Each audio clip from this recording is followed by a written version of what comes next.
শ্রদ্ধা সহকারে পালন করে আসছি। 26শে জানুয়ারি প্রত্যেকটি ব্যক্তির কল্যাণের সুদৃঢ় আশ্বাস বহন করে এনেছিল।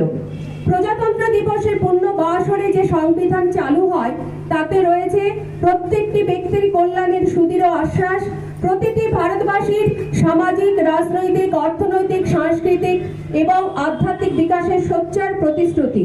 কিন্তু এই পবিত্রতম দিনটি আমাদের জীবনে খুব সহজে আসেনি। এই দিনটিকে আনবার জন্য কত শহীদ অকাতরে বুকে রক্ত ঢেলে দিয়েছে, কত বীরের রক্ত স্রোতে, কত মাতার অশ্রু ধারায় অবগাহন করে সেদিন এই দিনটি আমাদের দ্বার প্রান্তে আবির্ভূত হয়েছিল। এই আবির্ভাবের পেছনে রয়েছে কত দুঃখ সহন এবং কৃচ্ছ সাধনের অবর্ণনীয় ইতিহাস। তারই ফলশ্রুতি স্বরূপ আমরা লাভ করেছি 26শে জানুয়ারির অমূল্য উপহার, আমাদের সংবিধান। সেই জন্য এই দিনটি আমাদের কাছে খুবই গুরুত্বপূর্ণ দিন। কোথাও যেন এই দিনটির আদর্শচ্যুতি না ঘটে, মর্যাদাহানি না ঘটে, সেই দিকে আমাদের প্রত্যেকটি ভারতবাসীর সদা জাগ্রত প্রহরীর ভূমিকা গ্রহণ করা উচিত।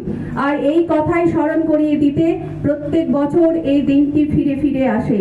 ভারতের গণপ্রজাতন্ত্র দীর্ঘজীবী হোক, এই বলে আমি আমার বক্তব্য শেষ করছি। বন্দে মাতরম, জয় হিন্দ।